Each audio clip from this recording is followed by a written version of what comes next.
Hey y'all, it's your girl Nina and I'm back with another video. If you've been here before, then you know what the fuck going on. If you ain't, go ahead and subscribe so you can find out. So today I'm going to be giving y'all a story time on how I feel like I was set up, but I kind of need y'all help on verifying if y'all think I was set up or not. So let's get into the story. I was about 15 years old and I was staying with a family member, and the family member had a girlfriend who had a son that had a disability. So he used to always come around. It was nothing new for him to come around. But eventually, he started coming around with a guy that he was calling his son. Now, I knew this wasn't his son because the family member hung around him for a while. It wasn't my first, second, third. I had seen him at least 20 times before I seen him come around with this guy that he claimed was his son. The guy came over with the guy that he says is his son. And when he got there, the family member that I lived with, he was just like, and let me talk to you. So he takes me, he pulls me to the back room, and he's just like, you need to get out the house, and you need to find somebody to talk to, somebody to hang out with. I have somebody for you to hang out with. I want you to go spend a little time with them. So I'm like, okay. Now, mind you, the guy wasn't my type at all. And like I said, I was 15. So, yeah, I had a type. And he wasn't it. But this family member was someone who had a big say-so in my life. And I kind of had to listen to this person. I had to listen to whatever this person told me to do because of the position that they had in my life. So, I ended up getting dressed, getting ready, and leaving with a guy. I lived with the guy and his mother. His mother is who actually took us to where we were going. Now, in my mind the whole time, you guys, I'm thinking this is a date. You know, the last place I'm expecting to go to is somebody's house. However, we pull up to a house, and the guy's mom, because the man who claimed he was his dad stayed at the house with my family member that I was staying with, the guy's mom pulled us up at the house, and she was just like, yeah, I'm going to work, I'll be back later. So at this point, I'm confused because how am I going to get home? I'm just completely confused. However, I'm going along with the flow, and I walk in the house with the guy.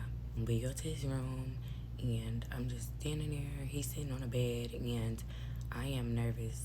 I'm nervous. Like, I was really nervous. I wasn't used to being alone in a room with a guy. You know, I was 15. And, the guy from the time we walked into his house just changed. Seeing him at my family member's house, he was just really quiet. He never said anything. He was so quiet, y'all. Like, he never spoke. He was just really quiet.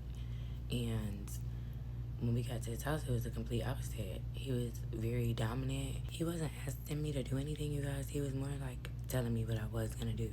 We ended up talking for about 10-15 minutes, and then he looks at me and he pulls his pants down, and he just looked at me. He didn't say anything at all. He looked at me and I looked at him, and I was just confused as hell. He tells me to come perform oral sex on him.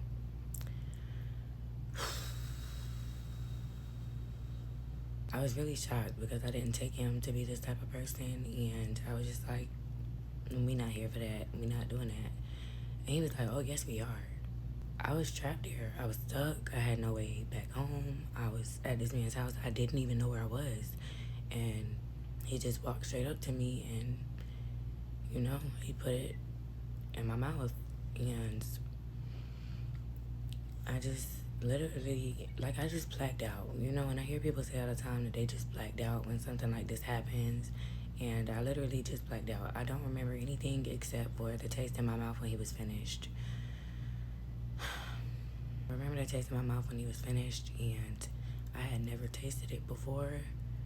I've still never to this day, you know, did it again because it just left that effect on me. Like, you know, immediately after he was finished, spit it out on the floor. I remember he had carpet, and I just spit it all over the carpet. And, you know, I don't really remember seeing too much more of him after that. So I don't remember seeing too much more of him after that. I remember texting the family member that I was living with, girlfriend's daughter, and telling her, like, I need help. I don't know where I am. but I need to be picked up, like, now. It's really important. I need you right now. I was just begging her, like, please come get me. And she never came and got me. She never came to get me. And I ended up staying there until his mom got off work and ended up taking me back to my family member's house. Now that I'm older, I wonder if I was set up, you know?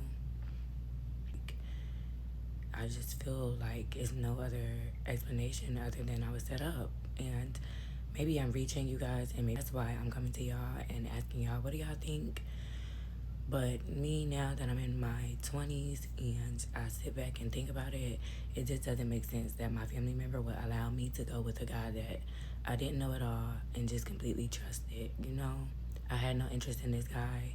This was set up by my family member, and I'm assuming the boy's dad.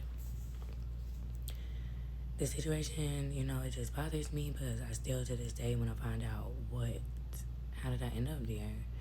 And I probably never will, but I feel like it'll make me feel a lot better if I know I was set up, you know, because I never told my family member what happened when I got to his house. I never told them what happened when I got there.